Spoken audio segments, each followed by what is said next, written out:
When a person dies, the world doesn't stop. It just becomes quieter, too quiet. The kind of silence that hums inside your ribs, like an echo waiting for something that will never answer. The morning of Thomas's funeral, the air felt heavy, swollen with the smell of lilies and wet earth. People moved around me in slow motion, whispering condolences as if grief were contagious. They touched my arm, pressed my hands, spoke words that dissolved before they reached my mind. "He was a good man. He loved you very much. If you need anything." I nodded. I smiled in the polite, hollow way that grieving women do when the world demands civility from the broken. The church was full, but every sound seemed to fade before reaching me. It was as if I were standing behind glass, watching my own life play out on mute. The casket was closed. A neat rectangle of polished wood, perfectly still, perfectly final. The sight of it made me realize something cruel. Love doesn't prepare you for the stillness of death. It prepares you for anniversaries and arguments, for shared meals and morning coffee, but not for this. If you're listening and you've ever lost someone, you know what I mean. You know how the air itself becomes a witness. Before we go further, if you're new here, pause for a breath and subscribe. These stories, these truths, are pieces of real lives, and every new listener helps keep them alive a little longer. Now, back to that day. After the service, people drifted into the church hall. There were casseroles, paper cups of coffee, the hum of fluorescent lights. I stood near the window, watching the rain that wasn't rain, just wind brushing against the glass. And then I saw him. A man I barely remembered, thin, serious, holding a leather briefcase like it might explode. He approached with the slow care of someone carrying fragile truth. "Mrs. Whitaker," he said, "I'm Daniel Haynes. Your husband's attorney." The word attorney didn't fit in a room full of condolences. It belonged somewhere colder. He hesitated before handing me a plain white envelope. "This," he said, "was to be given to you today." But, he paused. He left instructions that it's not to be opened, yet. My eyes met his. Yet? Yes. He said you'd know when the time was right.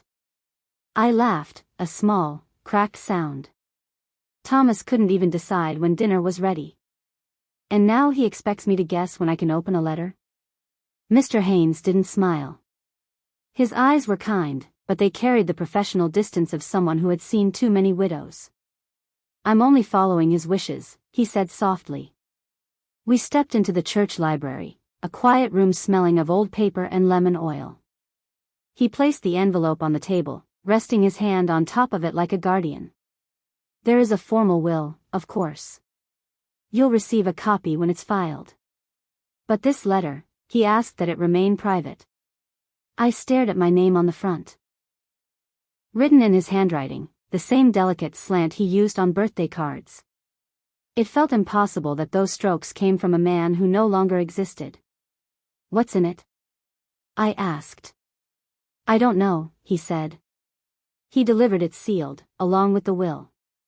"My instructions were simply to give it to you today, and to tell you not to open it yet." That word again. Yet. I nodded, though my heart rebelled. When he left, I sat in the pew for a long time, turning the envelope in my hands. It was so light, and yet it carried the weight of something alive. That night, the house was too quiet. Even the walls seemed to listen. His shoes still sat by the door, the watch he wore every day lay on the nightstand, ticking out seconds he no longer owned. I placed the envelope beside it and stared until the room blurred. People say grief is chaos, but to me, it felt like precision. Every sound sharper, every breath accounted for. I could hear the hum of the refrigerator, the ticking clock, my own heartbeat counting its losses. Around midnight, I couldn't stand it anymore. I walked into his study, the one room I had avoided. It smelled faintly of cedar and ink. Papers still lay on the desk, arranged in the perfect order he'd always kept. And there, under the desk lamp, sat something I'd never noticed before, a small wooden drawer built into the underside of the desk, nearly invisible unless you crouched down. I reached for it, then stopped. The air felt thick, as though the room itself were warning me. Instead, I placed the envelope inside the drawer and closed it. The click of wood against wood echoed like a heartbeat. Maybe I thought that locking it away would quiet the noise inside me. But even as I turned off the light and walked out, I knew I hadn't silenced anything. I just started the story. That night, I dreamt of Thomas standing in the rain, holding a compass. He pointed north, but behind him the horizon burned orange, like dawn and fire at the same time. When I asked where he was going, he just said, "Wait until you know." I woke up with the echo of his voice tangled in my breath. And that's when I realized, some secrets don't die with the people who keep them. They wait. Patiently. Like letters sealed with invisible ink. The envelope was still in the drawer. Waiting. And so was I. The next morning began with a kind of silence that didn't feel empty. It felt loaded, like the pause before a confession. The air in the house was still, heavy with the faint scent of his cologne. Every step I took seemed to echo louder than it should. The envelope sat exactly where I had left it, inside the drawer, patient as a heartbeat that refused to stop. I tried to eat breakfast, but the taste of food had disappeared days ago. Grief does that, it steals the small, ordinary things first. I stared at the chair across from me, the one where he used to read the morning paper, glasses perched low on his nose. I could almost hear the sound of pages turning, the small sigh he made when something in the world disappointed him. I could almost believe he was still here, until I blinked. By noon, I found myself in front of Daniel Haynes's office again.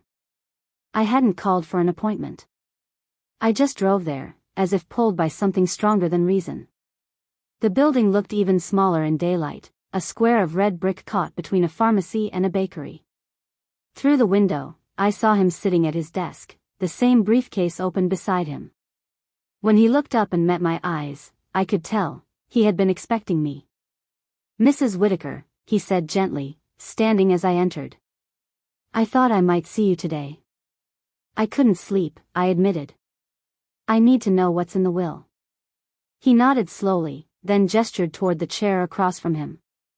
The air smelled faintly of coffee and something metallic, ink or nerves, maybe both.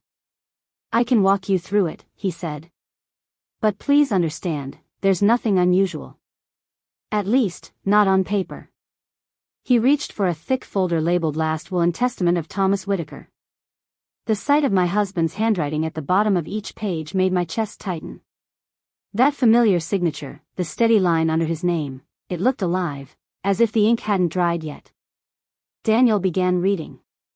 "To my wife, Claire Whitaker, I leave the house at 17 Brookfield Road, along with its contents, except as otherwise noted."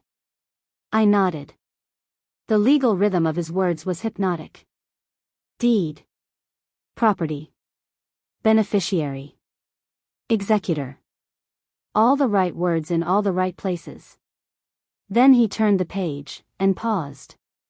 "There's an addition," he said quietly. "Handwritten." It wasn't included in the typed version. He read it slowly, each word measured. "To my wife, Claire, there is a truth I could not tell in life. When you are ready, you will find it where the compass points north, but the map does not. Do not fear it. It was meant for you alone." My pulse spiked. The words didn't sound like my husband. Thomas was rational, practical. He built furniture on weekends because he said wood was honest, it didn't hide what it was. But this sounded like someone speaking from behind a veil. "What does that mean?" I asked. Daniel exhaled softly. "I wish I could tell you. It's not uncommon for people to leave notes or symbolic references.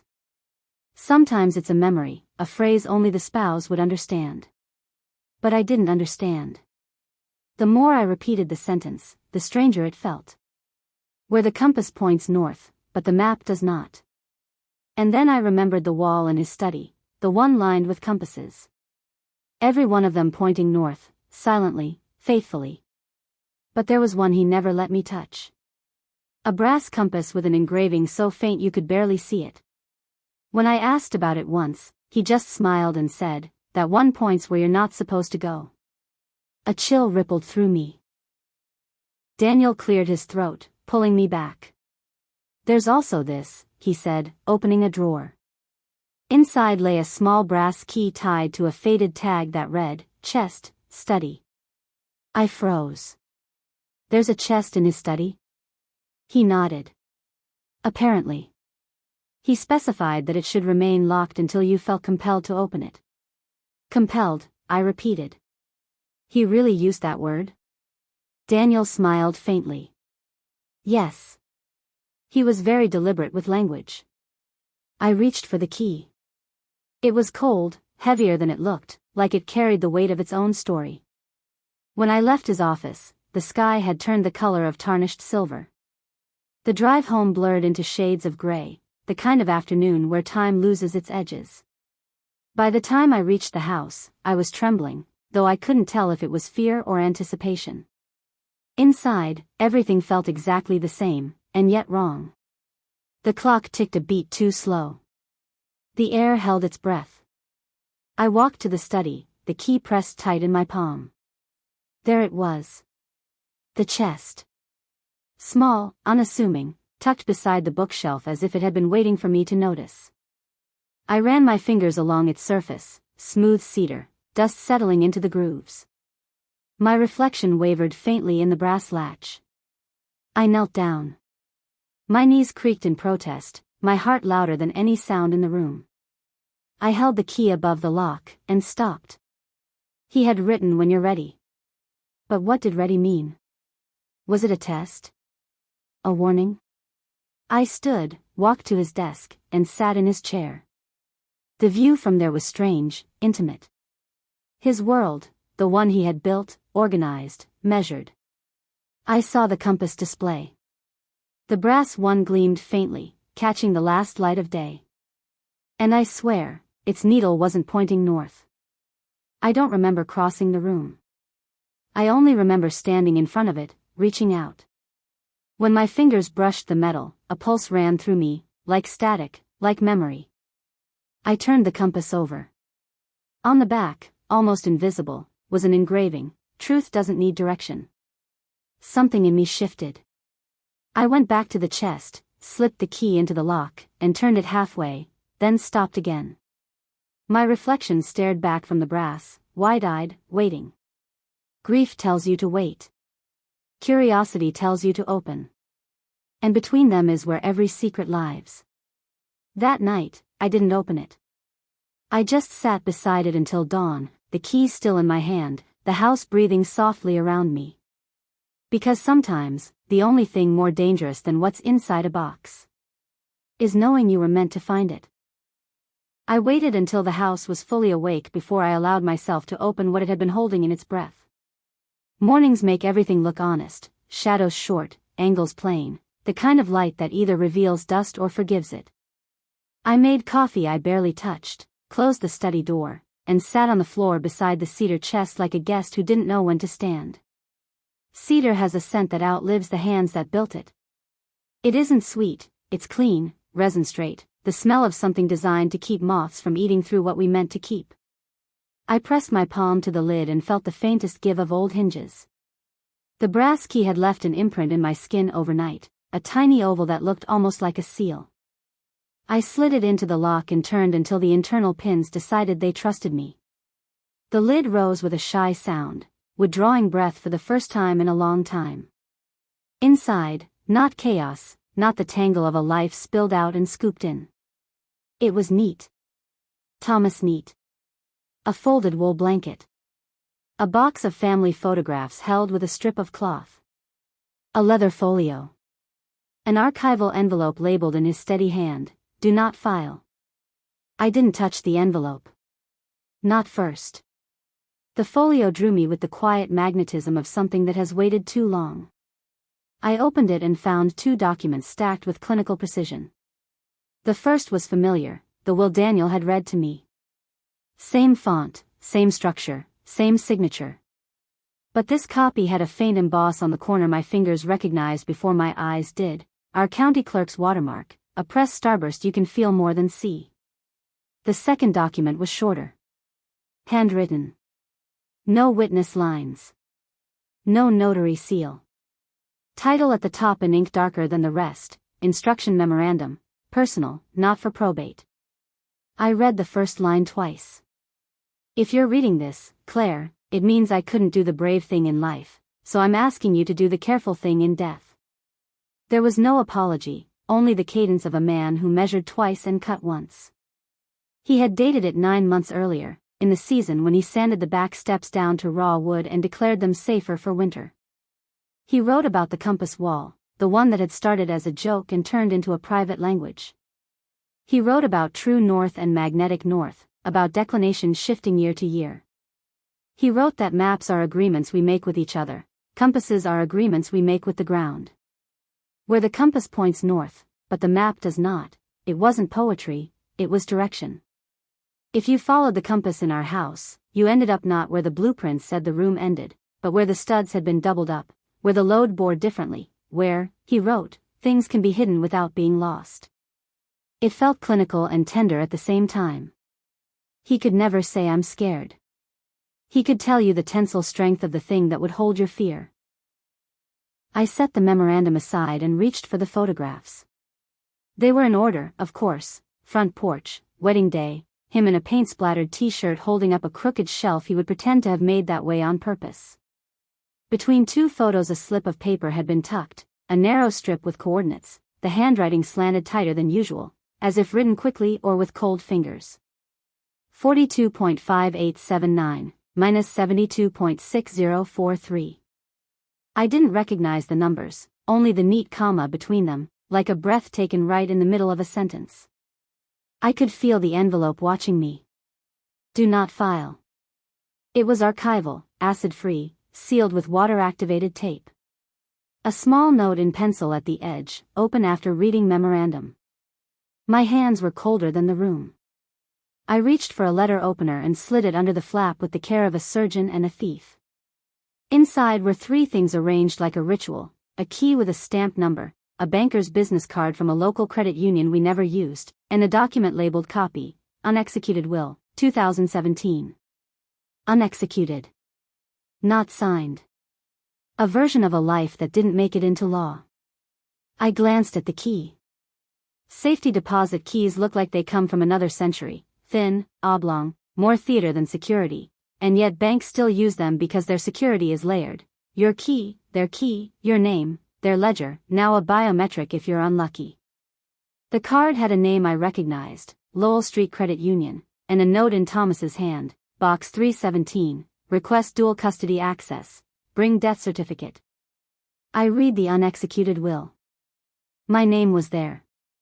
So were 2 others I didn't expect, a scholarship fund at the vocational school where he had taken a night class in cabinetry, and a bequest to someone named E.H., research stipulation attached. E.H. had an address in Northampton and a parenthetical, no contact unless required. The margin held a notation in small, compressed writing: if finalized, replace personal letter with addendum. It hadn't been finalized. The will Daniel read me was dated later, leaner, public safe. This earlier one was messier, more human. It confessed to debts of gratitude, to projects he had kept private, to the earnest chaos of a man who wanted his money to work after he couldn't. The envelope had a false bottom. I didn't find it because I was clever, I found it because Thomas had taught me to run my fingers along the grain whenever wood didn't behave like itself. The grain broke where it shouldn't, a thin lip giving way to a seam. Beneath the seam was a flat plastic case the size of an index card. Inside, a microSD card taped to a handwritten label, Field Notes, Shumway. Audio plus scans. Beneath that, a photocopy of a notarized acknowledgement. The notary seal was dark, inked, not embossed. The date was legible, the commission number crisp. The stamp included the tiny star that our state requires to prevent forgeries printed from home office kits. People think notary seals are just stamps. They aren't. They come with logbooks. You can ask to see the page. Chain of custody is a thing, not just in crime shows, but in life and death and the ink between. Shumway. The name was attached to the research stipulation, in the unexecuted will. It sounded like a road or a person or an argument. My mouth felt dry. It occurs to me that grief doesn't make you brave, it makes you thorough. You start writing your own chain of custody so that when your heart revises the story at 3 in the morning, the facts can bring it back. I opened the leather folio again and found a smaller note tucked into the back flap. Compasses lie two ways, by design and by drift. Trust the one that doesn't care about either. It was both instruction and apology for all the times he had called my intuition luck. He was giving me back my tools, one by one, in a language he knew I could translate. There was one more item in the chest, flat and heavy, a brass disc the size of a saucer with words etched in a circle, U.S. Geological Survey benchmark, and a crosshair in the center. It wasn't real, it was a replica you can buy from catalogs that cater to people who collect maps of places they'll never go. Thomas had always wanted to hike to one of the actual benchmarks, to stand where the government had declared this is where things measure from. On the back of the disc, scratched by hand, he had written, EH equals Eleanor Haynes. Don't contact unless the bank says you should. Underneath, compass north is not equal to map north behind the study shelves. The symbol for not equal, like something out of his engineering phase that never really ended. I looked up at the shelf and saw what I had missed yesterday, the thin shadow line along the backboard where light didn't quite meet wood. The shelf wasn't fixed, it was floating on pins, the back panel sitting proud by a fraction. I pulled 4 books free, field guides and a history of local mills, and the shelf leaned, then yielded. Behind it, a shallow cavity no wider than a hand, but long enough to hold a rolled bundle. Brown craft paper. String. A smell of old toner and machine oil. I unrolled it and saw scans of newspaper clippings, a copy of a property plan stamped with a surveyor's seal, and a faded photograph of a sign that read Shumway Ironworks, 1894 in flaking paint. The survey plan had my neighborhood on it, but older, parceled differently, the brook a little more to the west before the city moved it into a culvert in the 70s. Our lot line was thicker than the rest, traced over by his pen. The plan showed a right-of-way nobody had mentioned when we bought the house. A right-of-way that crossed our yard and stopped. Not at the map's north, but at the compasses, shifted just enough that, standing in the study, north was 3 degrees to the right of where the blueprint claimed it lived. Where the compass points north, but the map does not. I said it out loud. The room swallowed the words and gave them back as a shiver across my skin. I made a list because lists are what you hold when nothing else wants to be held. Call Lowell Street Credit Union. Request access to Box 317. Bring death certificate, driver's license, marriage certificate. Look up notary commission number on acknowledgement copy, confirm validity window. Search registry for Shumway plus right-of-way plus our parcel number. Do not call Eleanor Haynes until after bank. Back up micro SD card before listening. Use the old ThinkPad, keep offline. I didn't listen to the audio. Not yet. Sound is intimate in a way paper can't manage. It climbs inside your head and chooses a room, and I needed to be ready for any voice that was going to live there. I placed the card in a small metal tin and wrote play later as if I could schedule grief like a service appointment. By afternoon I had the bank on the phone. Polite voice, efficient questions, an appointment time early next week. Bring an original death certificate, Mrs. Whitaker. They always call you that more when you're widowed, as if repeating the new noun will help you fit it faster. The manager explained dual control access, my key and theirs, my signature and their log. Safe deposit protocol is mostly about witnesses and paper because steel gives false comfort. The Real lock is always the record of who touched what when. I stood in the study a long time after the call ended, looking at the hole behind the shelf, the way a house keeps its secrets by pretending to be solid. The light tilted across the room, and the brass compass on the wall caught it, a small flare like a blinking eye. I thought about true north, the one that doesn't move, and magnetic north, the one that wanders. Every year the declination changes by minutes, and mapmakers print a little diagram telling you how to correct for the drift. Thomas had left me his diagram. He had not left me his correction. That night, I dreamed of iron. Not the clean gleam of a tool, but the dark, scaled kind that smells like rain even when the sky is dry, the kind that remembers heat long after it has cooled. When I woke, the list was beside me on the nightstand, the ink drier than it had been when I fell asleep. The microSD tin sat on top of it like a punctuation mark. I didn't open the audio the next morning either. Instead, I went outside with a cheap hiking compass and stood in the yard until the needle steadied. The map in my head said the fence was the line, the compass disagreed by a body's width. I took 3 steps toward the disagreement and felt the ground thicken under my shoes, the way soil feels different where something has been removed and replaced. The old ironworks had been here once. Our neighborhood was built over the skeleton of work. I pictured the benchmark disc in the chest and understood why he'd bought it. Some people want to be remembered. Thomas wanted things to line up. I went back inside and set the key, the banker's card, and the folio on the desk in a small row, a makeshift altar to administration. I placed the unexecuted will beneath the executed copy, the way a draft lies under a finished piece but never really leaves it. I wrote EH on a sticky note and stuck it to the edge of my monitor, a gentle leash on a name that wanted to run. I told myself I was waiting for the bank appointment to listen to the audio because order matters. That was partly true. The fuller truth was simpler and less noble. Once you hear a voice you can't unread it. Words on paper sit exactly where you leave them. Sound comes with its own gravity. I closed the study and went to make dinner I wouldn't eat. The house exhaled when I left, the way structures do when they're allowed to stop holding themselves so upright. In the kitchen, the kettle screamed at the wrong moment and I laughed, an ugly, grateful sound, because anything that insists you are here is a mercy. I wiped the steam from the window and saw my reflection layered over the yard. For a heartbeat I thought I saw him standing where the compass told me north drifted to, his posture like a mark on a blueprint the contractor will argue with and the architect will insist on. I blinked. It was only the old maple, the one the survey plan called out by species like a witness. Behind me, the study remained closed, cedar hanging in the air like a sentence not yet punctuated. The bank appointment sat on my calendar in calm black letters. The microSD card waited like a steady pulse inside its tin. Sometimes, the hardest part of opening a door isn't the lock or the key. It's deciding which question you want the answer to first. Subscribe if you're following this investigation, would say to strangers if I were someone who said things out loud to crowds. But I'm not. I am a woman counting degrees of north in a house that is learning how to speak. I am also the executor of a promise I didn't know I'd made. Next week, I will sit at a vault table under lighting designed to make paper look honest.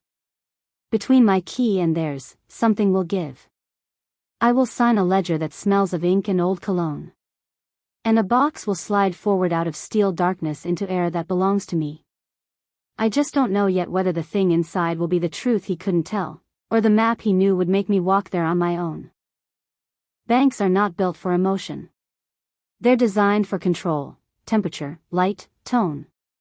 Everything inside is meant to say, you are safe here, but not welcome to stay. The morning of my appointment, I rehearsed small talk in the car, as if politeness could steady my hands. The air smelled of paper coffee cups and cold metal. When I walked into the Lowell Street Credit Union, the sound of the door chime felt too bright for the day I was carrying. Good morning, Mrs. Whitaker. The teller knew my name before I said it. That's what happens when your husband's death certificate has passed across their scanner. She gestured to a side office. Inside, the vault manager, Ms. Reed, waited behind a glass partition. She was maybe 50, with the calm precision of someone who had watched thousands of people pretend they weren't nervous. Box 317, she confirmed. I nodded. Do you have your key? I handed it over. The tiny brass tooth looked harmless, but my pulse ticked louder when it left my fingers. Ms. Reed placed it on a small tray next to her key, 2 halves of a system that only worked together. We'll go downstairs, she said. The elevator was narrow, silent except for the low hum of fluorescent lights. When the doors opened, the temperature dropped, cool air thick with the metallic scent of security. The vault corridor stretched ahead like a tunnel through time. Each step echoed against walls lined with identical steel drawers, anonymous as gravestones. Ms. Reed turned left, then right, then stopped at a section marked Private Access, Dual Control Required. She inserted her key first, then waited for me. Together, she said. The lock turned with a sound like something exhaling. She slid the long, narrow box from the wall and carried it to a small booth with a table and 2 chairs. Take all the time you need, she said, and left me alone with it. The lid resisted at first, as if holding back breath. Then, soft click. Inside were 2 envelopes and a flash drive wrapped in clear plastic. The first envelope was labeled to be opened by Claire Whitaker only. The second, property record, Shumway Lot. I opened the second one first, because grief makes you practical. Inside was a thin folder stamped Archives, City of Holyoke, 1978. The paperwork listed a small parcel of land deeded to Whitaker Manufacturing, later dissolved. Under Current Status, it read, Abandoned/Title Dormant. The coordinates matched the numbers I had found between the photographs in the chest. A photocopy of a check was stapled to the corner, $10,000, paid from a joint account I didn't recognize. The signature line read, E. Haynes. I froze. Eleanor Haynes. Daniel's last name. I flipped to the final page, a receipt for a notary filing. The same commission number as the acknowledgement form in the chest. The same date. The world tilted slightly. The flash drive felt heavier than it should. On the plastic was a small note in his handwriting, audio transcript plus images, verify first. I hesitated. A safe deposit vault is not a place where you want to meet ghosts. But curiosity has a pulse, and mine was quickening. I plugged the drive into the branch's viewing terminal. The screen flickered to life, gray desktop, sterile interface. A single folder opened automatically, field_notes_Shumway. There were 5 audio files, each named by date. The earliest was from 7 years ago. I clicked it. Static. Then his voice. Test log 1. Shumway property acquired. Initial survey confirms subfoundation structure beneath the east lot, possibly part of the original ironworks. Documentation scarce. Local archives missing floor plans.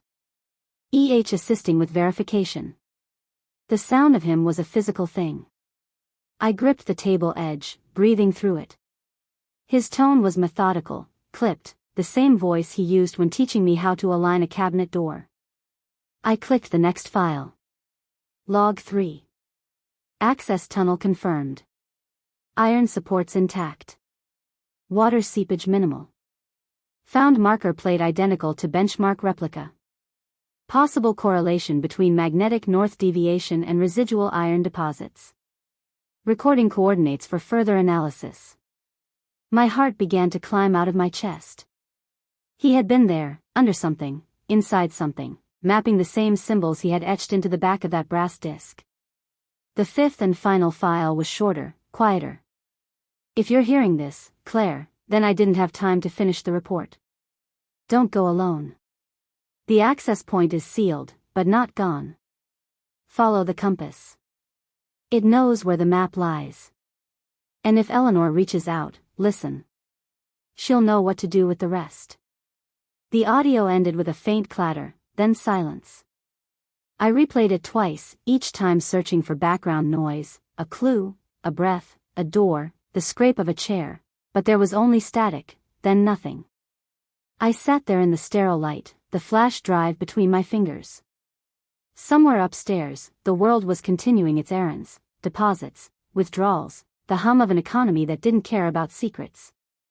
Down here, time had pooled. The first envelope remained unopened. To be opened by Claire Whitaker only.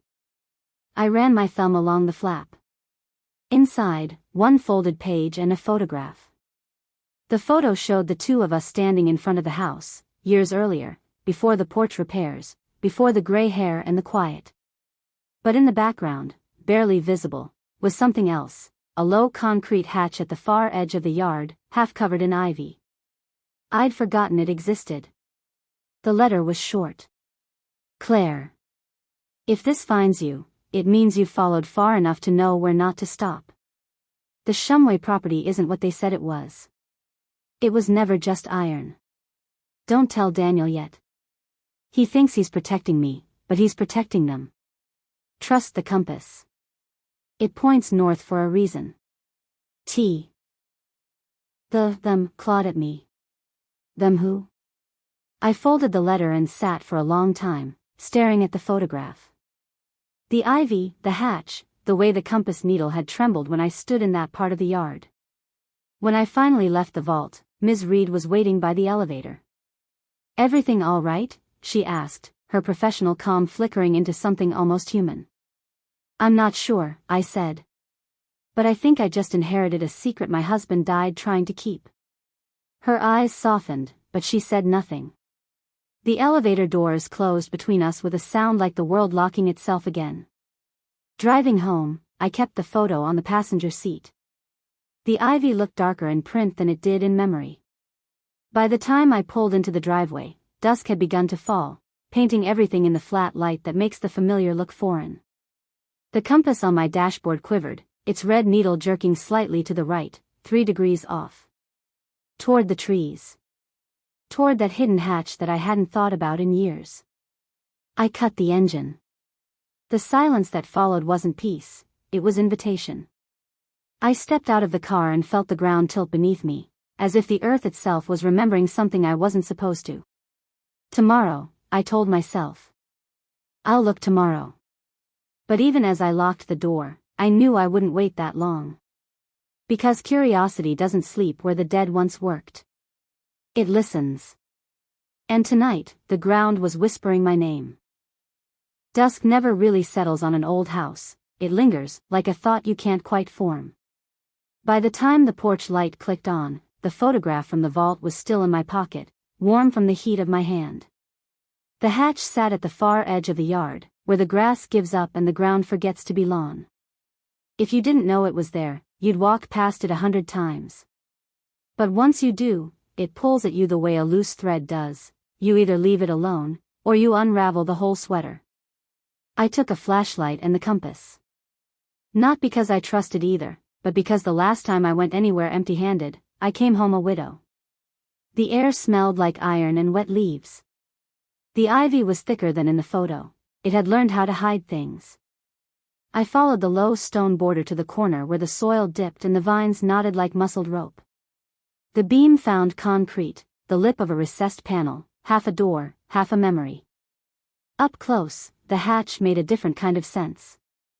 A poured slab, maybe 1970s, set flush with a short retaining wall. The hinges were rusted but intact, not original to the ironworks era. Someone had kept this usable well after the factory failed. Near the edge, a circle of 6 shallow drill points formed a pattern around the locking plate. I'd seen that pattern twice now, on the brass disc I found in the chest, and in the audio where his voice logged the benchmark plate. He had been leaving me an alphabet of circles. The locking hasp was layered with paint and then scraped, as if someone had opened it long after the repainting was done. The padlock, though, shiny, modern, overconfident. I stared at it until I realized the key I'd carried all day, the smaller of the two from box 317, was the right size. Not an original. Not something from our kitchen drawer. A purpose key. My hands did the rest before my brain could protest. The lock surrendered with a damp click. The hatch groaned in a voice I didn't know my yard could make. Cold air pushed up, old and mineral and clean in the way caves pretend to be clean.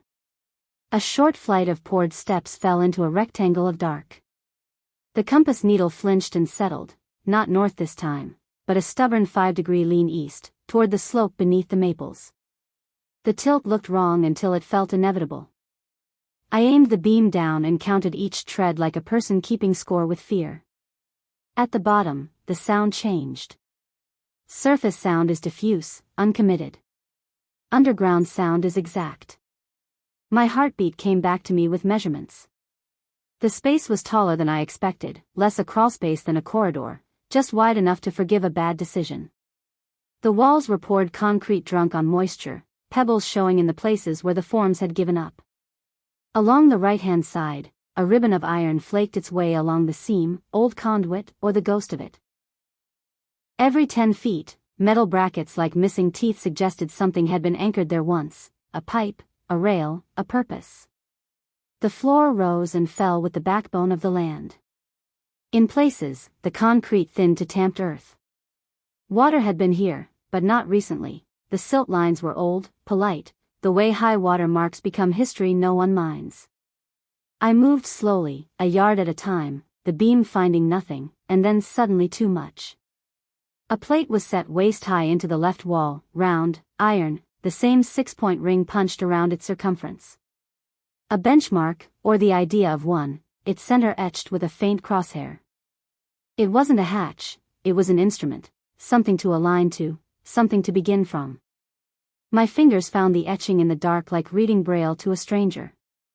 The crosshair sat a few degrees off the room's geometry, tilted toward the southeast corner in the same stubborn way the compass had refused north in the yard. Systems agree when they're honest. I followed the angle. The beam found a seam where the wall met a section that wasn't wall at all, just the promise of one. Someone had formed a false panel out of lath and skim coat and patience. Decades had given it confidence, but light is difficult to lie to. Up close, you could see the hairline fissures, the tiny moonscape of paint over mesh, a thinness that said, press here and something will admit itself. I should have gone back for a mask, for gloves, for the 1,000 artifacts of common sense.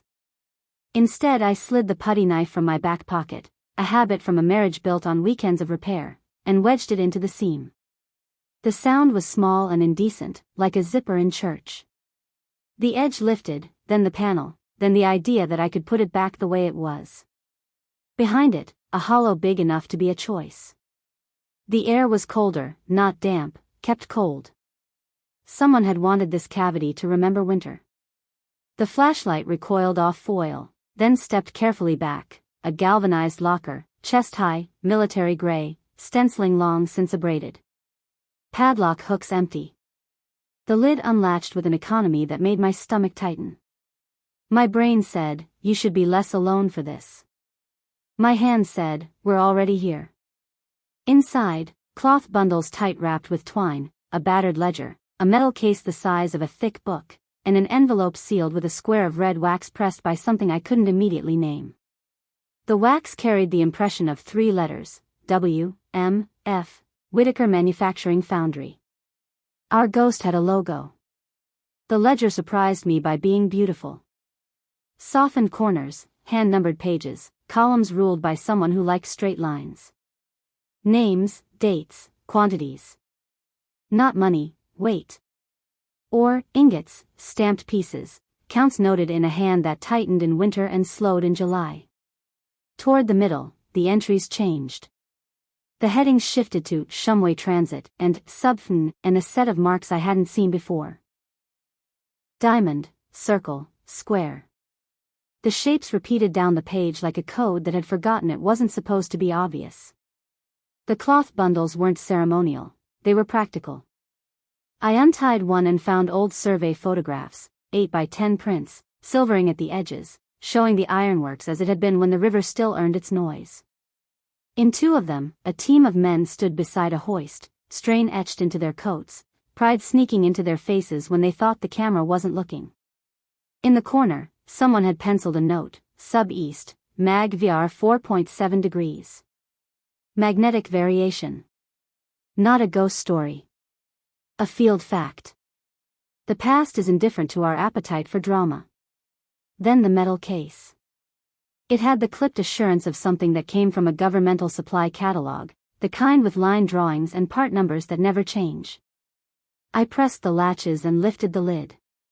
A handheld Fluxgate magnetometer lay inside, foam cut to its shape. Old but serviceable. Next to it, a folded topographic sheet with hand-drawn vectors, the same 5-degree east lean, traced over the contour lines like a nerve. At the bottom of the case, a Polaroid I'd never seen, my husband, years younger, in the same corridor, one hand on the benchmark plate, the other holding the device I now cradled. He wasn't posing. He was reaching for something you couldn't see but could learn to hear if you stood very still. On the back, in his tight, patient script, not just iron. The envelope with the wax seal stayed sealed longer than it needed to. My thumb hovered and retreated, then finally committed. Inside, no letter, just a thin key of a shape I didn't recognize and a small square of tracing paper with a rubbing of a symbol, a circle crossed by a short horizontal line, like a compass rose missing its ambition. Beneath it, one sentence in Eleanor's hand: "When you're sure you want the answer, bring this and come alone." A number followed. Not a phone, coordinates. Degrees, minutes, seconds. They mapped to the Shumway lot line's southeastern corner, an area the public records had called unusable slope in the 1978 survey. I felt the corridor narrow. The air carried that static hush that comes before a storm, even underground. I hadn't told Daniel. I hadn't told anyone. And now I was holding an invitation that sounded like a warning written by a person who knew the difference between the two. Behind me, something quiet reasserted itself, a tick, a shifting, the small movements buildings make to pretend they are alive. I switched off the flashlight to listen, which is the easiest way to become stupid underground, and stood in the kind of dark that cancels your body and leaves only your pulse to argue for your existence. In that dark, the compass in my pocket felt like a living thing. I flicked the beam back on and watched the needle angle insistently to the east once more, toward a section of wall I hadn't inspected. A hairline crack ran floor to shoulder, too straight to be geology, too careless to be structural. At my feet, the faintest seam of brass caught the light. Not a seam, a strip. A threshold.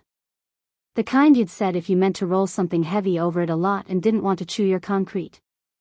The strip ended at a spot where the wall met a stub of pillar, and at that stub, someone had drilled a tidy hole the size of a cigarette. The thin key fit it like agreement. I didn't turn it. Not then. Curiosity can be brave, it can also be greedy, and greedy gets people crushed by their own basements. I marked the pillar with a pencil cross, took a series of photos, slid the key back into its envelope, and repacked the case exactly as I had found it, because faith, like panic, likes ritual. Back in the yard, night had decided what kind of night it wanted to be. Wind moved through the maples without asking me about it. The house exhaled the day, and for a moment it almost felt like it used to, lights on in the kitchen, a silhouette moving in the window, a voice calling out, "You okay out there?" But the window held only my reflection, and the voice belonged to a person I had loved enough to follow into the dark. Inside, I spread everything on the dining table: ledger, photos, magnetometer. The sealed wax cracked open like a verdict. The shapes in the ledger, diamond, circle, square, began to line up against the field notes. Diamonds marked tonnage. Circles marked benchmarks. Squares marked removals. The count under removals climbed slowly at first, then faster, then stopped entirely. On the last entry, a different hand had written a single word: quiet. I pulled the topo map closer and traced the hand-drawn vector with my finger. The line ran from the river-facing foundation under the east lot to the corner that matched Eleanor's coordinates. It intersected the symbol on the tracing paper precisely. A path. Not metaphor. Machinery. I slept badly and briefly, the way you do when the present begins to demand the same respect you've been giving the past. At 4 a.m., I woke to the electric certainty that I was no longer a person studying a puzzle, I was a piece in it.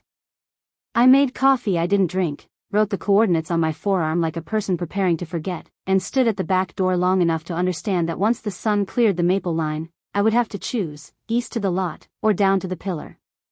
Dawn answered for me. The compass on the counter twitched. A truck passed in the distance and the house clicked, and under that mundane symphony, I heard something else, deep, not loud, the kind of low frequency you feel in fillings and bones. A machine? A train? The river? I couldn't tell. I only knew it was not imagination, because imagination doesn't vibrate the rim of a coffee mug. I looked at the envelope again. When you're sure you want the answer, bring this and come alone. Sure is not a word grief lets you keep for long. But what I had wasn't certainty, it was momentum. I packed the magnetometer, the compass, the ledger, and the small key. I left the hatch unlatched but closed, the way you leave a door for a cat you hope will come back. I locked the kitchen, then unlocked it again, because people in thrillers always forget their keys and I was not going to be one of them, and stepped into a morning that had the nerve to be beautiful. At the property line, the ivy watched me go. The grass wet my cuffs. The air smelled like the first day of school and the last day of something else. I followed the vector east, toward the Shumway lot, where a slope no one wanted in 1978 had waited almost patiently for someone who didn't know better to arrive. If the ground hid anything, it hid it with the indifference of age. If the truth waited, it waited with the discipline of work. And if my husband had buried a secret with his careful hands, he had also left me a way to lift it. I didn't know what would open first, soil, door, or story. I only knew the next turn lived in a pillar cut with a perfect hole and a key that had chosen my pocket. And for the first time since the hospital, I felt something like purpose stretch its legs inside my chest and whisper, "Don't stop now." Morning light has a way of lying, bright enough to promise clarity, soft enough to forgive the night. By the time I reached the Shumway property, the sun was thin, winter white, the kind that sharpens everything it touches. I parked at the dead end where the old access road dissolved into brush and frost. The compass quivered in my hand, its needle anxious, uncertain whether to honor the map or the magnet beneath it. The coordinates Eleanor had written led me past a sagging chain-link fence and a line of maple stumps too even to be natural. The ground tilted down into a shallow ravine where the earth had caved inward decades ago and then half-healed. The air smelled like rust and moss, a memory of machinery filtered through soil. At first glance, there was nothing, just ground, brittle weeds, a scatter of ironstone. Then I saw it, a faint ridge cutting diagonally across the clearing, a line too straight to be the work of erosion. The line wasn't a path, it was a seam, the buried spine of something built, maybe forgotten, but not gone. I unpacked the magnetometer. The device hummed when I powered it on, its old circuitry whining like an aging throat clearing itself. I swept the sensor slowly across the ground. The needle flicked, fell, and then locked, steady, deliberate, insistent. A reading too high for natural rock. I took a step east, the signal deepened. 2 more steps, stronger still. A pattern began to form, pulses of metal beneath the soil, laid in parallel bands like ribs under a thin skin. My husband had been here. I could feel it in the precision, the way the alignment defied randomness. He always said metal remembers pressure, even when you melt it down, something inside keeps the count. The sound of my own breathing filled the hollow between trees. I knelt, brushed away the top layer of frost, and my glove met something solid. Not stone, smoother, colder. I cleared a patch and saw the dull glint of iron, pitted and streaked but deliberate. A beam, set deep into concrete. A remnant of the ironworks foundation. Along the edge, faint engravings ran like veins, circles intersected by short lines, compass marks stripped of their directions. The same symbols from the tracing paper. I took out my phone, snapped photos, geotagged each one. The act felt bureaucratic, like proving to the universe that I hadn't imagined the past. When I straightened, the wind shifted, carrying a smell I didn't expect, ozone, faint, electric, the scent of storms and circuitry. It came from further down the ridge. The slope narrowed to a trench filled with decades of leaf rot and the occasional bone of machinery, bolts, fragments of pipe, a collapsed drum. At its lowest point, a slab of concrete jutted out, square, stubborn, and wrong. Its surface was etched with a worn insignia, WMF, Whitaker Manufacturing Foundry. My family name, buried under decades of dirt. For a long moment, I couldn't move. My father-in-law had run that company before it folded. He died before I met Thomas, but his records, at least the ones we knew of, had never mentioned a Shumway site. This wasn't listed anywhere. And yet here it was, signed in metal and silence. I walked the perimeter, counting steps, matching the magnetic shifts. Every 15 feet, the device shuddered as though something below it exhaled. The reading suggested a hollow space beneath the slab, shallow but wide. I tapped the edge with the heel of my boot. The sound was wrong, echoed, light, a surface over air. It wasn't just a beam or a buried pipe. It was a roof. The magnetometer twitched again, this time to the north, then flicked sharply east, as if chasing something moving beneath me. I froze. The wind died, and in that quiet, I heard it, a faint, rhythmic hum.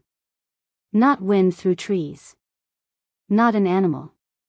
A mechanical vibration, deep underfoot, distant yet deliberate. I crouched and pressed my palm to the ground. It was cold, but alive, like the chest of someone breathing too slowly. The hum faded after a few seconds. When it stopped, the silence became heavier than sound. I traced the engraved symbols with my gloved finger, following them toward the slab's corner. There, nearly obscured by soil, was a small iron ring embedded in the concrete. A handle. I cleared the dirt around it and saw that it connected to a recessed panel the size of a hatch, smaller than the one at home, but newer, reinforced with rivets that hadn't rusted as much. The key in my pocket weighed suddenly more than metal should. The envelope had said, "When you're sure you want the answer, bring this and come alone." I was alone. I wasn't sure. That counted as both compliance and defiance. I fitted the key into the ring's lock cavity. It turned once, resisted, then yielded with a sound that didn't belong to rust. More like a mechanism remembering itself. The hatch shifted upward half an inch, releasing a breath of air that had waited too long to be exhaled. I should have stopped. Every reasonable part of my brain told me to stop. But reason is a spectator in the theater of curiosity. I gripped the handle and lifted. The panel rose easily, almost gratefully. Beneath it, stairs. Metal this time, narrow, descending at a steeper angle than comfort allows. I shone the flashlight down. The beam vanished into dark that felt too complete to be just absence.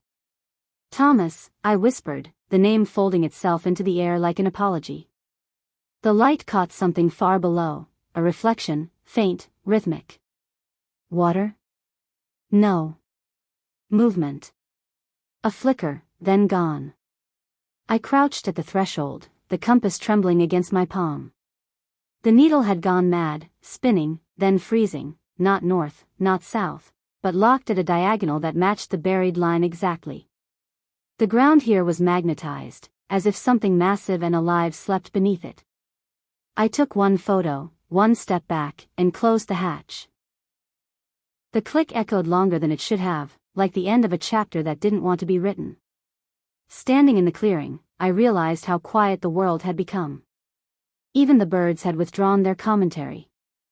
I could feel the weight of the key in my pocket, the pulse in my wrists, the faint thrum in the soil like an unfinished sentence. I told myself I'd come back with help, with Daniel, maybe, or the sheriff, or anyone who could explain why my husband had mapped a place that wasn't supposed to exist. But I already knew I wouldn't tell them. Not yet. This wasn't a crime scene. It was a confession written in iron and gravity. And until I could read it, it was mine. As I walked back toward the car, the wind returned, sweeping over the ridge with a low metallic whistle. The trees shivered, the compass needle steadied, and in that moment, I realized something that made my throat tighten. The line didn't just run under the earth. It ran through me. By the time I returned to the hatch, the light had shifted from honest morning to that blunt noon that forgives nothing. I told myself I was here for documentation, not revelation, that I would only look. I carried a pack with redundant flashlights, a cotton mask, water, a coil of paracord I didn't plan to use. Plans are such polite lies we tell fear. The key turned smoother than it had any right to. The hatch exhaled its stale breath. A colder draft rose from below, not damp exactly, but metallic, a railway smell, the ghost of locomotion. I set a wedge under the panel, clipped the paracord to the ring as if that gesture itself could talk me back up later, and started down. The stairs were narrow, punched steel grating that sighed under my weight. My light found rivets, then handrails, then a sheen of condensation that beaded but didn't drip, as if the air itself had learned stillness. The first 20 feet were easy, just steps and breath, breath and count. At 32, the noise changed. The beam of my flashlight struck a wall, then a curve. The stairs turned, and the sound of my descent split and returned from another angle, a proof that space was changing shape around me. At the first landing, a door waited on the left. Not wood. A steel panel with a recessed handle and 3 locks, mechanical, not electronic, guarded by a plate stamped with letters I had already learned to fear, WMF. Whitaker Manufacturing Foundry. The name looked older down here, like something that had learned patience. I ran the light across the door and saw numbers etched by hand, not factory straight but precise, coordinates, a date, and 2 initials that made my throat tighten, H.W. Harold Whitaker, my husband's father. The man who never put his hands on anything without leaving a ledger entry. He hadn't entered this on any ledger. I tried the handle. It refused politely. Fine. Not this door. The stairs continued. I continued. The air cooled another degree. The magnetometer on my shoulder strap woke and ticked without being asked, its needle angling again toward that invisible diagonal. The structure groaned, no, not groaned, responded. Metal has a conversational way of acknowledging weight and silence. At the second landing, the space widened into a mezzanine, steel walkway, grated floor, a guardrail that had held stories of hands. My light reached across a void and came back with the outline of a vast chamber, long, low, supported by a series of iron columns, their capitals choked with cables and conduits turned brittle with time. Below, rank on rank of something weighted under canvas. Not machines, too rectangular. Not crates, too careful. Cabinets, I realized, arranged in aisles as if someone had built a subterranean library and then covered it to keep the dust from understanding. The hum I had heard yesterday returned, tentative at first, like an old instrument tuning itself. It climbed, leveled, and settled into a frequency that made my teeth notice my bones. Not loud. Intentional. I took the set of stairs that dropped from the mezzanine to the floor. Boots on iron rung, rung on echo, echo on memory. At the bottom, the air sharpened into something almost medicinal. I lifted a corner of canvas from the nearest cabinet. A gray metal faceplate blinked back, gauges with tiny needles frozen at marks hand-painted in a careful engineer's script, porcelain knife switches, a Bakelite dial embossed with a company name I thought I'd only ever see in photographs, Shumway Electric and Transit, 1929. Shumway. The name on the deed. The hub Harold had tried to buy after the crash. The line that was supposed to be a rumor, a municipal dream half-built and abandoned when money learned what gravity was. This wasn't rumor. This was a control bank. And there were dozens. I didn't touch any switch. The older I get, the more reverence I have for the sleeping. I traced the dust with the beam and saw chalk marks on the concrete at the base of each unit, letters and numbers arranged in pairs, N1, N2, N3, then E1, E2. North. East. The old directions. A grid laid underground, waiting for a city that never arrived. At the far end of the chamber, the hum deepened, not louder, but nearer. My light brushed a doorway without a door and found a narrow room beyond, nothing inside but a table, a chair, and a map pinned under glass. I stepped in and the needle on the magnetometer slapped hard to the right and stayed there, trembling at its limit. The map was a street plan. Not of the city as I knew it, but of the city as it had wanted to be, arteries projected, neighborhoods proposed, a delicate web of transit lines inked in red and blue. A legend in the corner listed Mainline A, Spur 3, Freight East. Along the bottom margin, faint pencil notes in a hand I had seen in old engineering books, anisotropy too strong, shielding needed. Coupling through bedrock acceptable if phase kept below 40 Hz. And in the lower right, a signature that wasn't Harold's. Thomas Whitaker. I didn't realize I was holding my breath until the edges of my vision reminded me oxygen exists. Thomas had signed this. Not my husband, Thomas, the other one. A different century's Thomas. The Whitaker who had vanished from the family's official story when the company folded. The ghost they named A Cautionary Tale. The one herald said, lost his way in tunnels. We had always taken that line metaphorically. Under the glass, tucked into the frame, I saw something pale. A corner of paper.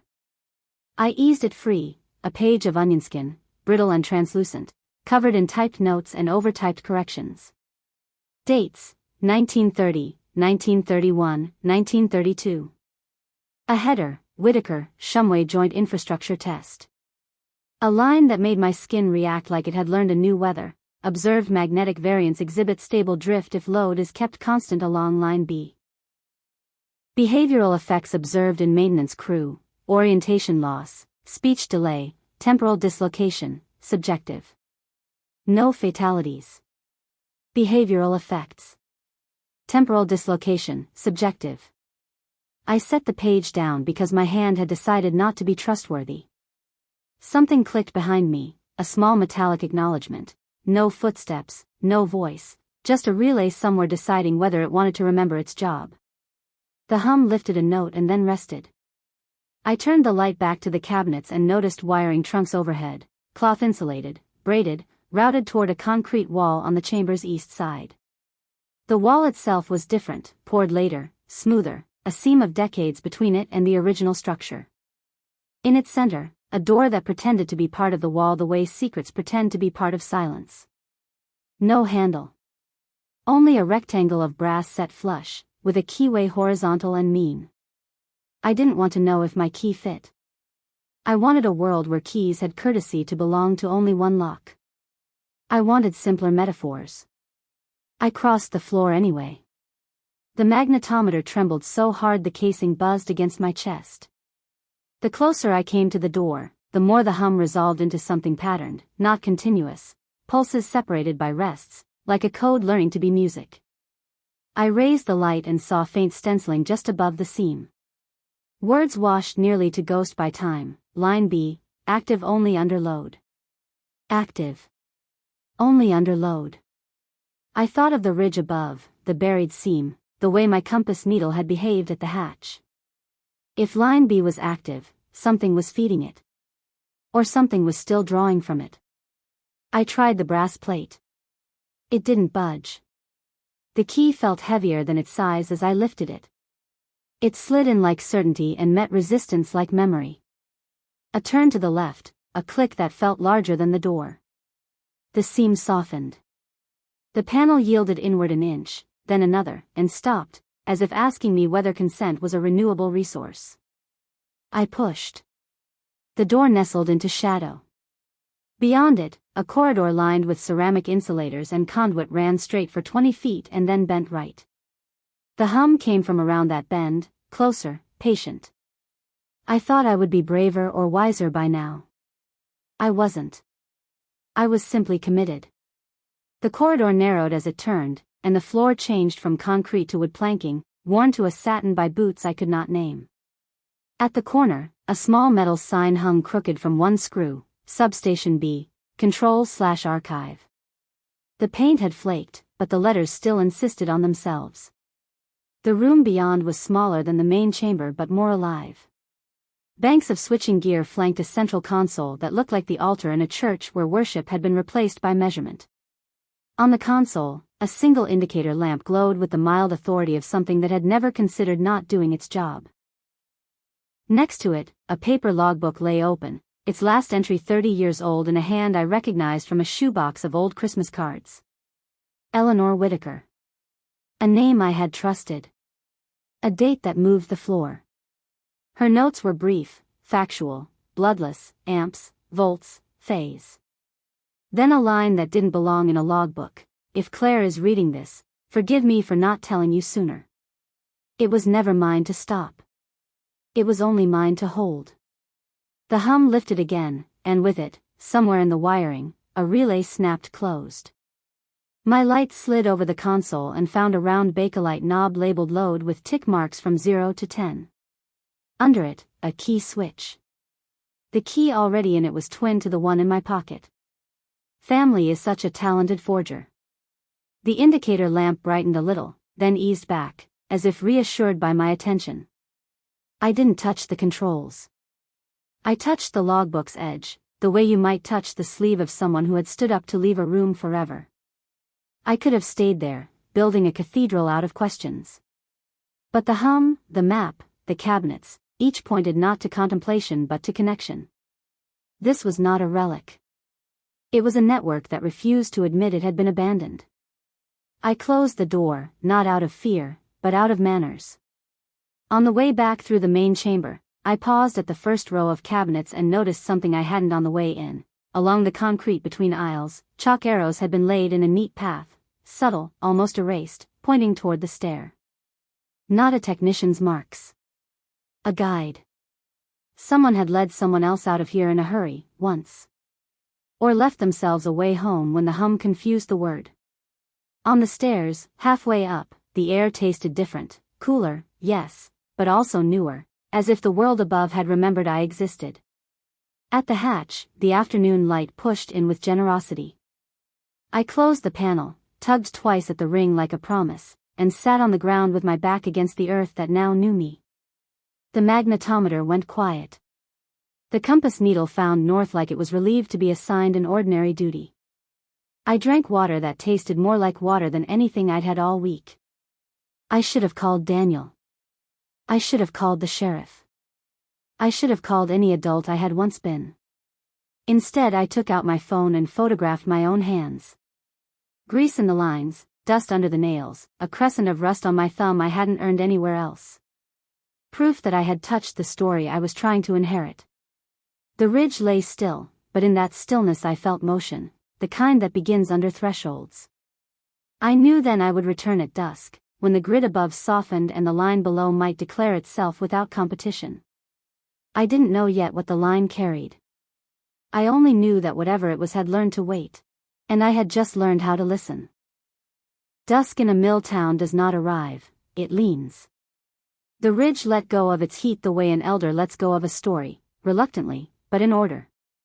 I timed my return to the hatch to coincide with that softening, when HVAC units exhale, when streetlights are not yet sure whether the day deserves another minute. If a buried line ever chose to speak, it would pick this hour when the surface grid loosens its jaw. I brought only what humility permits, one flashlight, the logbook tucked in a plastic sleeve, a clamp-on ammeter I borrowed from the workshop, and the kind of mask that filters dust but not memory. The hatch opened with less ceremony than it had in the morning, and the air below rose cooler, cleaner, threaded with a metallic note that had been absent earlier, like the taste of a coin someone else handled. On the stairs, my beam recognized its own edges. The mezzanine side, the cabinets received me without comment. The hum was present, but patient, inhabiting the chamber the way a heartbeat inhabits a pause. At the far wall, Substation B waited behind its polite door, its brass plate reflecting enough light to look like an invitation written in a language you once knew. Inside, the indicator lamp glowed steady. The load dial sat at 0 with a composure that felt like advice. I set the logbook beside the console and read Eleanor's last entry again, slower this time, as if legibility might improve with sorrow. If Claire is reading this, forgive me for not telling you sooner. It was never mine to stop. It was only mine to hold. To hold, not to hoard. To keep a hand on the brake not because the train must never move, but because movement without witness becomes damage.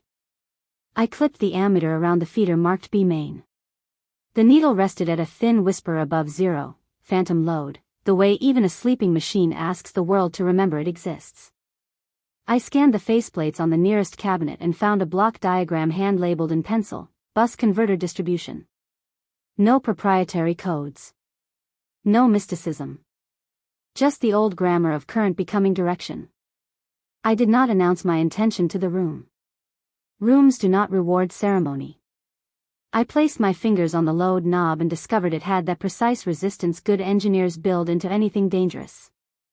The key switch below was already at armed. I did not ask who had armed it, or when. I turned the knob one tick. Nothing moved until everything did. The indicator lamp brightened half a shade. Somewhere behind the wall, a relay closed with the authority of an oath. The ammeter needle crept to match the lamp's confidence. The hum added a low harmonic, not volume, complexity, like an instrument warming into its second register. I spoke aloud without meaning to. 1. The words sounded fragmentary, embarrassed to be alone. I advanced to 2.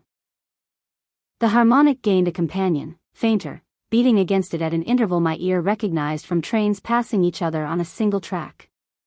A beat frequency, difference made audible.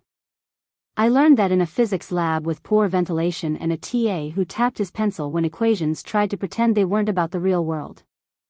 Mathematical interference becomes literal in steel. At 3, a hair on my forearm rose as if the room had acquired weather. My light found dust trembling along a conduit the way leaves do when the first breath of a storm arrives. The air was colder but not mean. My breath made less sense to me than it had at the hatch, as if the act of counting had become difficult to translate. I thought of the Shumway map, of lines that proposed a future the city never funded.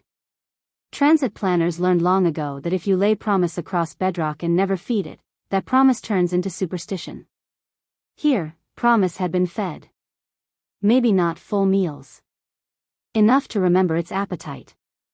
At 4, my right ear popped like I had driven too fast down a grade, and the hum resolved into something I could almost count, pulses regular enough to be tracked, irregular enough to be human. The ammeter hovered and then held. The console's second lamp winked to life, field, and then steadied. The chalk arrows on the floor outside the room became, in my head, a path for people who had once overestimated their courage and then remembered their families. I wanted to stop at 4 because 4 felt biblical, work done, balance kept. I turned to the logbook to write that down and saw that Eleanor had already written it 30 years ago in a margin, hold at 4 unless emergency. At 5, the walls remember. The phrase landed warmer than the air.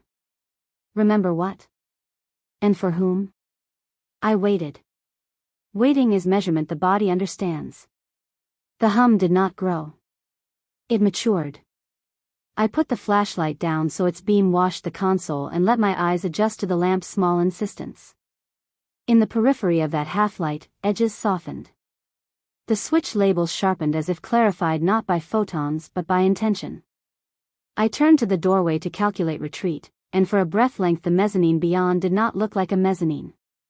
It looked like a platform with a wooden bench, and a paper timetable on a board, and a sign stenciled with a destination the city never built to serve.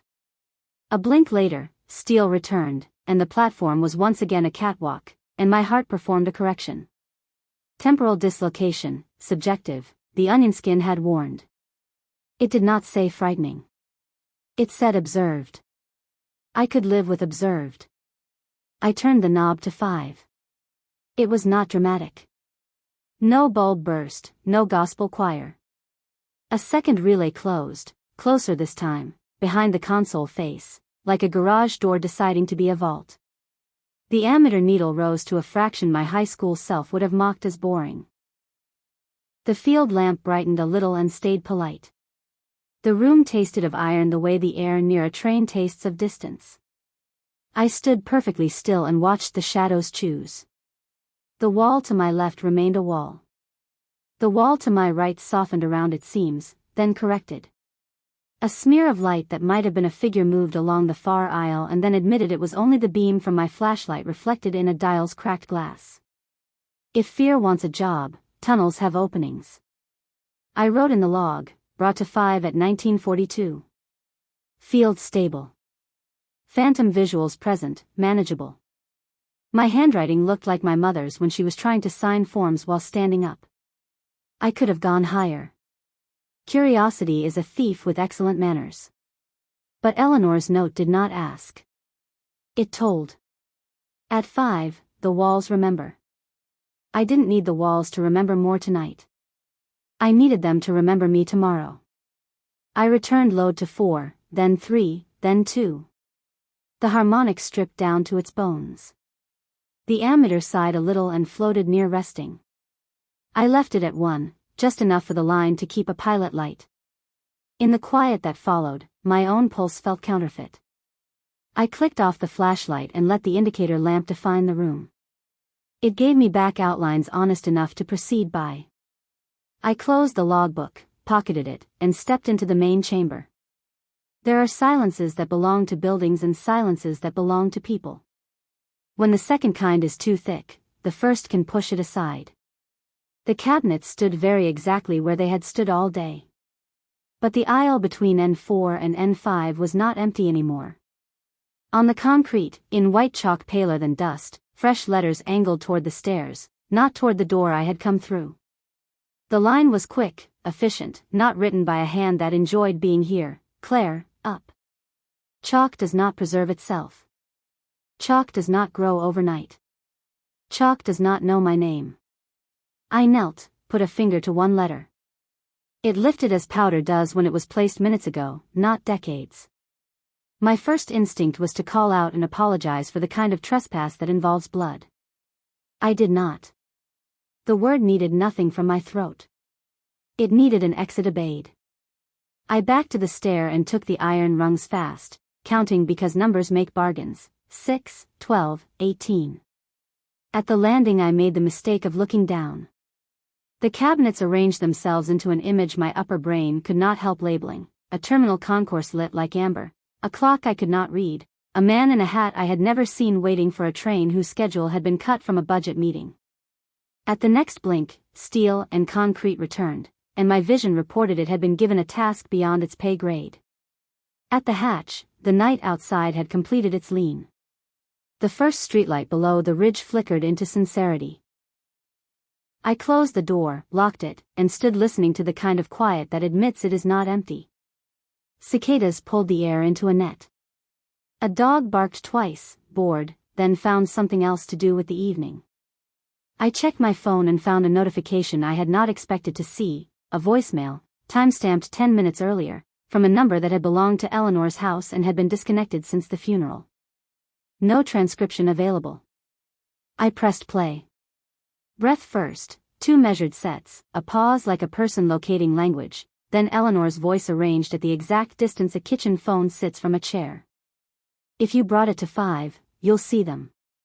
Bring it back to 4. The line is a bridge. Bridges are for crossing with purpose, not for staring over. Click. No time stamp inside the recording. No noise that could be used to place it. Just the tone of someone who never used exclamation points in a lifetime of letters. I did not sleep. I traded hours for arrangements. In the morning, Daniel would text. In the morning, the city inspector would ask about permits and I would produce copies and smile. In the morning, would call a historian who owed me a favor, and 2 retired linemen who liked telling the truth better than they liked being remembered for it. But before morning could borrow me, I took the logbook to the kitchen table and laid out the onionskin page beside it. I drew a grid in pencil that mimicked the Shumway plan. I added the cabinets I had seen, the chalked arrows I had followed, the distance from mezzanine to substation be counted in steps. A crude map that knew it was a variant of a better map somewhere under glass. I wrote, at the bottom margin where a hand reaches last, a sentence I did not intend and did not edit: inheritance is not money. It is the right to ask a machine why it is still humming. The magnetometer on the counter lay still. The house laid its night across its rooms the way it always had when my mother visited and insisted on leaving lamps on in case someone came home late. The wind shifted, and somewhere along the ridge, a transformer on the surface grid tapped twice, its cooling fins talking to the dark. Not a warning. A reminder. I went to the back door and looked out over the town. The mill stacks were quiet. The river took what light we had and made it softer. I could not see the cabinets, the map, the console. I could hear, if I allowed it, the hum inside my skull, residual, imagined, or honest, I could not say. At 4 tomorrow, I would go back. Not to watch. To route. A bridge has 2 sides and a reason. Eleanor had held. Harold had hoarded. Thomas, whichever Thomas signed that map, had tried to do something messier and braver, to connect. The lines seemed willing. The walls had already proven their memory. The only question left was whether I would learn how to cross without getting recruited by the past. Outside, night did what it has always done. Inside, I counted breaths until they became sleep. I used to think the line was a boundary meant to keep me safe. A chalk mark at the edge of memory. A thin seam between before and after, husband and widow, truth and the pleasant stories we tell to sleep at night. Tonight, under a sky the color of old pewter, I finally understood the line was a tool, something you stretch, knot, and use to pull yourself across. The bridge was there the whole time. I just had to stop staring at the drop beneath it. The day began with paper. Probate moves on rails, and if you do not learn the gauges, it runs right over you. I signed the last inventory for the court, assets listed, liens noted, the house described down to its parcel number and easements. Minnesota law likes precision, even grief is itemized. The clerk with the tidy braids stamped my forms and slid them back with the weary kindness of someone who has seen too many rings removed from too many fingers. On the walk to the parking lot I rehearsed what I would do next, the plan that had been sharpening since the basement revealed the will that did not match the man I had married. I had a name. I had a record of transfers. I had a map with a wrong road drawn on purpose. And I had the kind of anger that hums quiet and pure, like a tuning fork struck once and left to sing. I drove west, not to the house, my house, his house, our house, that had turned into a museum of contradictions, but to the bridge itself. Merriam Bridge is not grand. It is a work of municipal compromise, steel trusses painted the color of thrift, a walkway just wide enough for two polite Minnesotans to pass with a nod. In spring the Mississippi below is the brown of oversteeped tea, in winter it is a slow bruise under ice. I parked, zipped my coat, and walked to the middle, where the latticework frames the river like a page margin. I took the envelope from my bag, the one I had not opened because it felt like opening would make the words permanent, and slid a finger under the flap. The paper crackled. His handwriting leaned the way it always had, a rightward tilt that made every sentence look as if it were in a hurry to explain. He wrote that some legacies are netted rather than handed, that you do not notice you are tangled until you try to move. He wrote that his father taught him 2 lessons: never leave a paper trail you cannot walk back, and never let the person who loves you most see the worst thing you have done. He wrote that both lessons were wrong. And then he wrote a name, one I had already found in the recorder's office 2 towns over, followed by an address near the river and a time that had already passed. A meeting he had planned before his heart failed. A conversation he had been carrying like a live wire, wrapped in layers of silence that were meant, I see now, to protect me and managed only to isolate him. I did not need the appointment to be kept. I needed the direction. I folded the letter like a flag and walked off the bridge into a wind that smelled faintly of iron and thaw. The address was a brick rectangle built in the 1970s, the kind of low office building that looks apologetic. A brass directory listed suites by profession: an accountant, a therapist, a dentist, and on the second floor, a law office with a surname I had already underlined 3 times in my notebook. The secretary looked at the envelope in my hand, looked at me, and asked with sincere curiosity whether I preferred coffee or tea. By the time the door opened behind her, I had chosen both. I do not like scenes, and I have learned that asking questions calmly is more effective than speeches. I asked about the will I found in the basement. I asked why it named a different beneficiary than the one filed with the court 3 months ago. I asked why the filed will had a page that did not match the drafting style of the others, why the paper weight changed, why the witness attestation used a form the state bar retired 2 years earlier. I did not accuse. I just stacked facts like stones across a stream. He watched them settle, then stepped from one to the next. He admitted that my husband had drafted a contingency document and then destroyed it. He said the basement will was a draft he had begged my husband to discard. He said the filed will, the one that favored a trust with a familiar corporate address, had been updated for efficiency. Lawyers have words like that in a drawer. They polish them and use them when truth would scrape. This is where research helps you hold your spine straight. A trust is not a villain, it is a tool. The problem is the hand that holds it. I had spent nights with public filings, chain of title abstracts, and the patient database of the Secretary of State. You can build a feudal castle out of ordinary filings if you stack them cleverly enough, a limited liability company nested in a trust, which itself is managed by a corporate trustee that shares a mailing address with a development firm that shares a board member with a foundation that shares a last name with the clerk who notarized a deed. Each layer lawful. The total effect suffocating. The thread through all of it was the same surname my husband had stopped saying out loud after his mother's funeral. I did not tell the attorney everything I knew. Curiosity gap is not only for audiences, it is leverage in a room. I let him underestimate me by 1 degree. I let him believe I came only for reassurance. Then I asked for copies of everything. Retainer letters. Drafts. Email logs. Under the probate code, as spouse and personal representative, I had standing, and I had learned how to say the word standing with the quiet authority of someone who would, if politely refused, simply return with a judge's signature. He printed. He stalled. He printed again. He asked if he could redact. I said redactions would be fine if accompanied by a privilege log. He sighed the way a man does when he realizes a woman has read the same books he did and underlined more lines. On the drive home I did not turn on the radio. Silence is a tool as well, and I was learning to stop being afraid of my own. I spread the copies on the dining table like a paper city. There was the dead draft, the living will, the trust agreement with its blank lines for successor trustees, the schedule of assets, the amended mineral rights clause that reached like ivy into properties I did not yet own.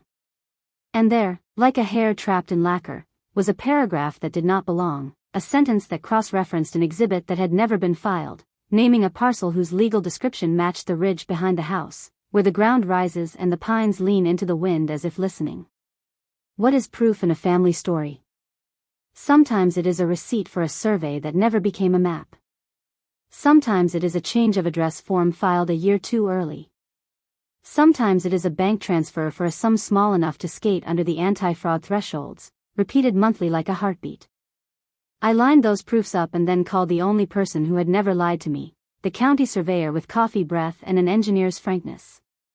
He met me at the ridge at noon, stomped the crusted snow, and hammered a stake into the ground where his map said granite should be. The sound that came back was not granite. It was hollow, like tapping a drum stretched tight. I do not advise prying open history with a crowbar, but sometimes history gives you the crowbar and points.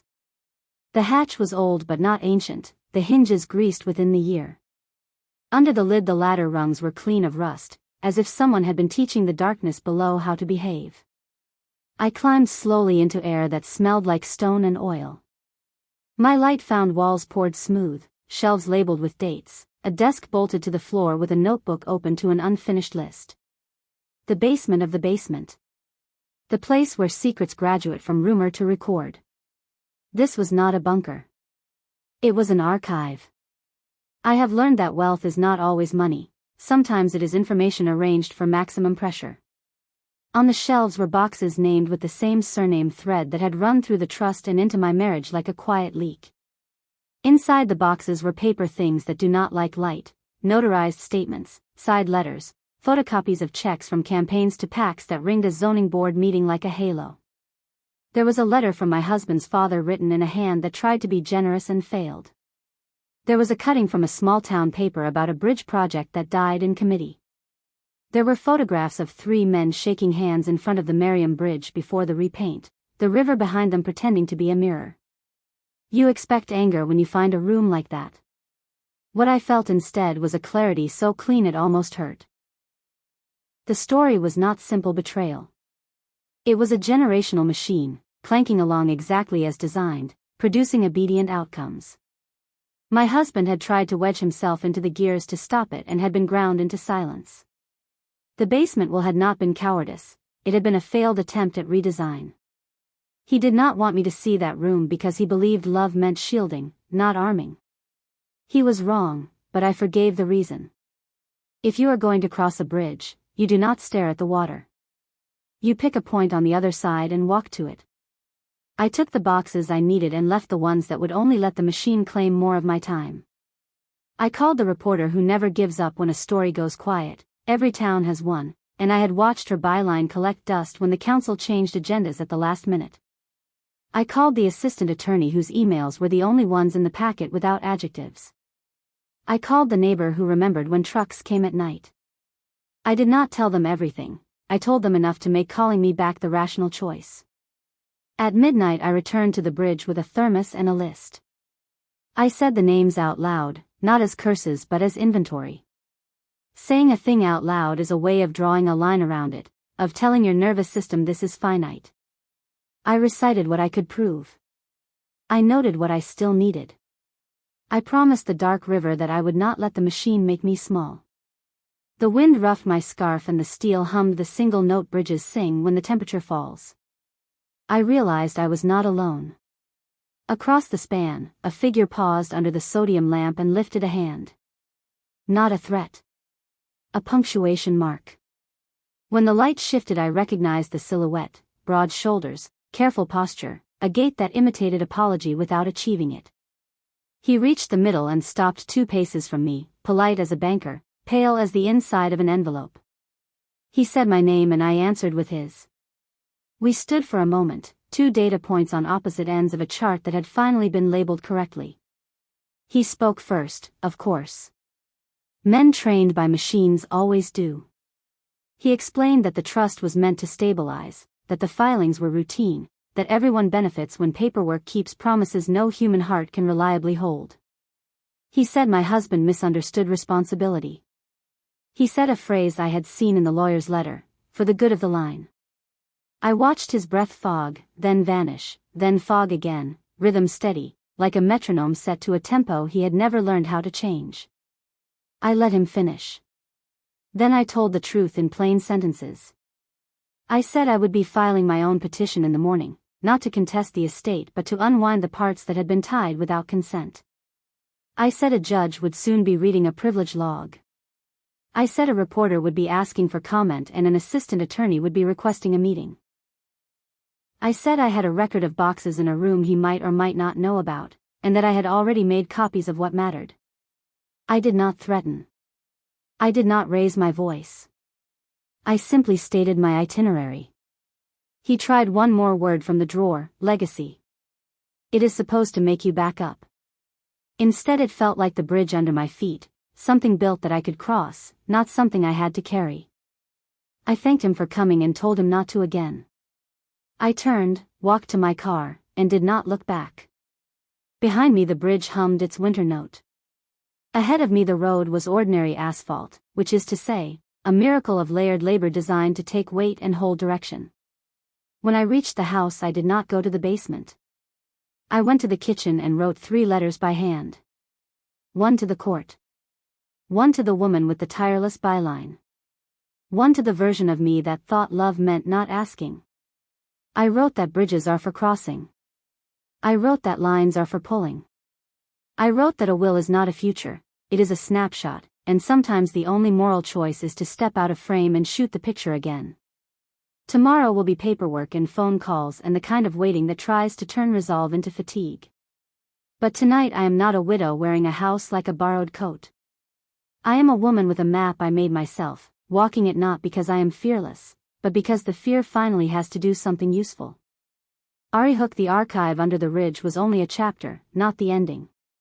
In the finale, a letter arrives that should not exist, written in a hand the grave was supposed to keep, and it forces one last choice: protect the line, or cut it clean. I didn't plan the finale. It arrived by mail, a standard manila envelope with a certified green receipt stapled to the corner and a return address I knew too well, my late husband's former firm. Not the new partners who'd stonewalled me through probate, but the founding name above the door, a man who'd retired to the lake and supposedly stopped caring about other people's endings. Inside lay a single-page letter dated 12 years earlier, addressed to me, sealed and time-stamped by a third-party custodial service the firm used for ethical escrows. The heading said it plainly: deliver only in the event of my death and only if a subsequent will is contested. The signature was his. The ink had bled a touch at the loop of his R, the way it always did when he pressed too hard on good paper. I read it once, then again, then a third time out loud to an empty room, listening to the vowels break as if the house itself were swallowing. He acknowledged the second will I'd found tucked inside the basement joist, the one that detonated the family. He acknowledged the code phrase hidden in the grain of the banister that had led me there. But what stopped me was the last paragraph: if you've reached this letter, it means I failed at what mattered most. You must decide whether to reveal what the first will protect. If you do, the law will stand with you. If you don't, the family might survive you.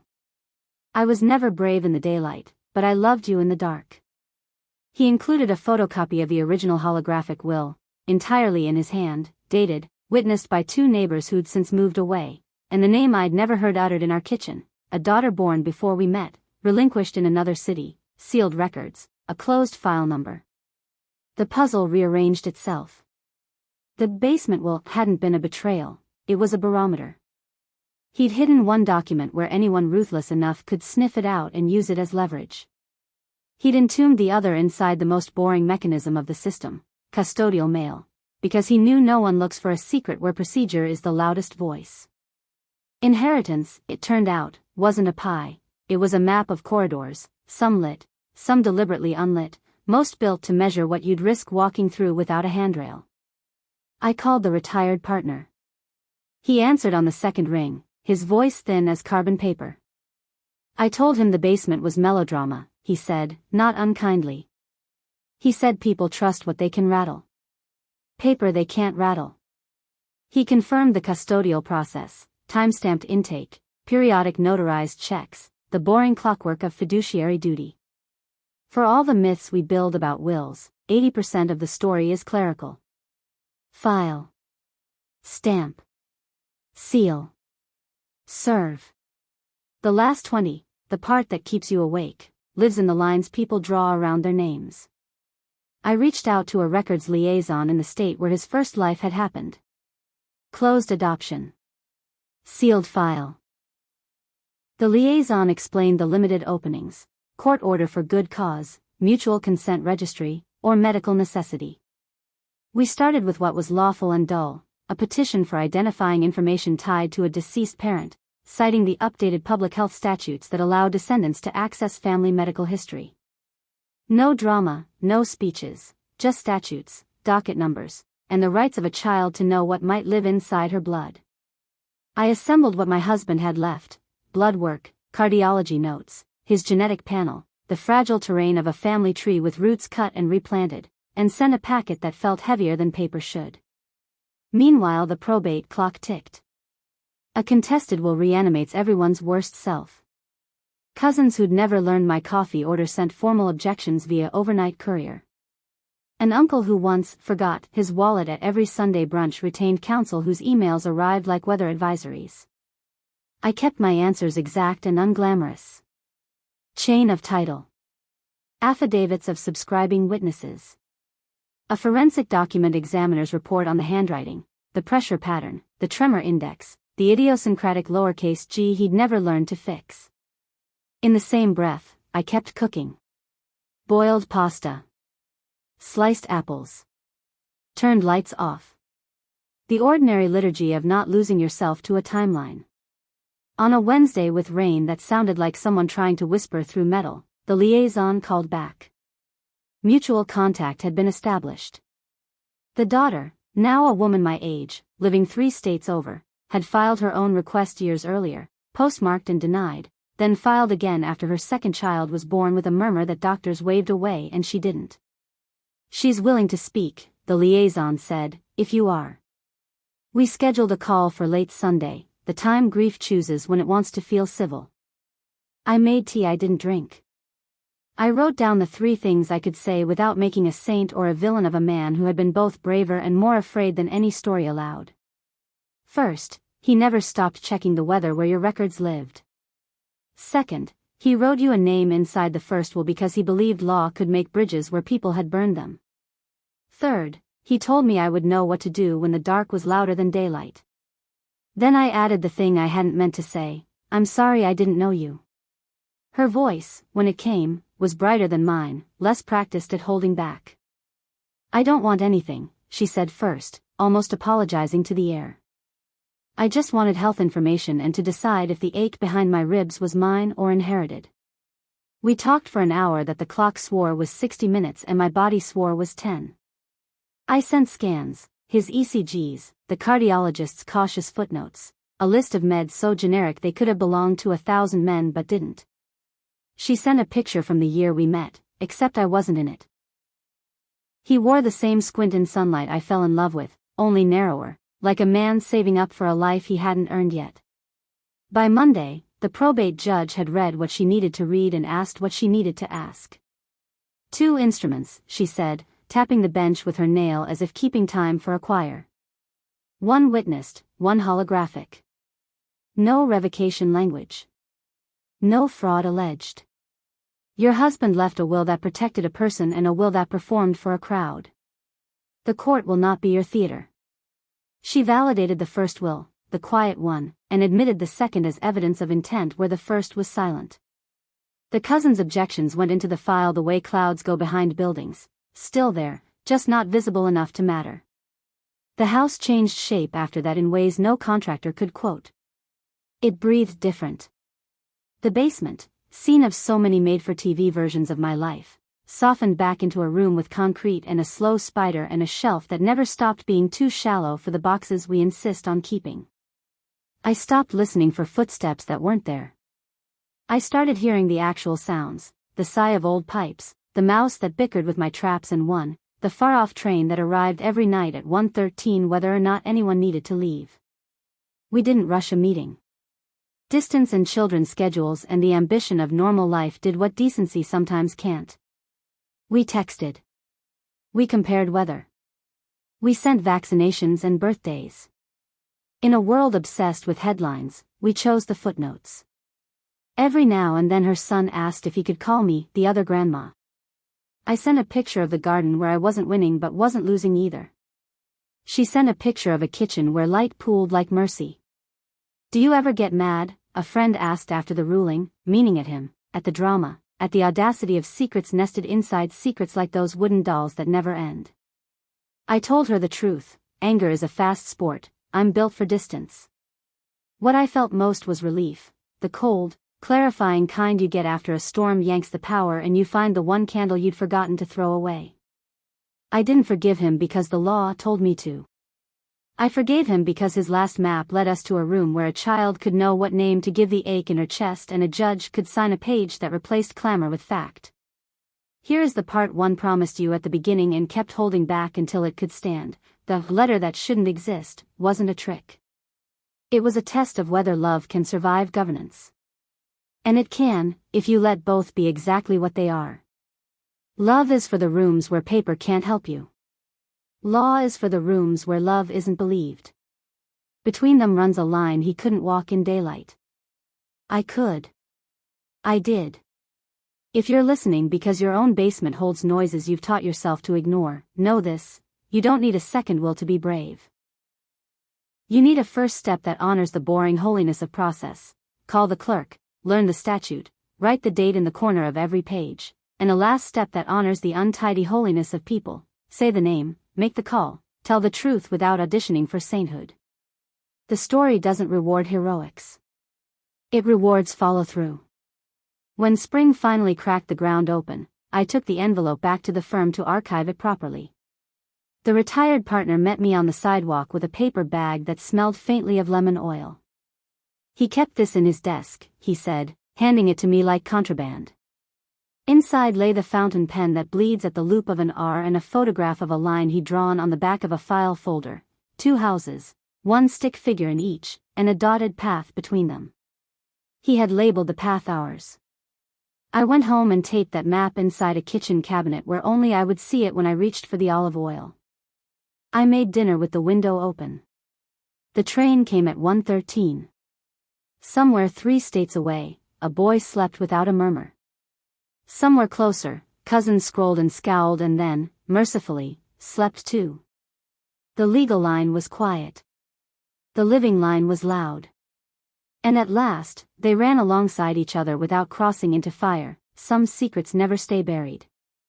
The people who kept them may be gone.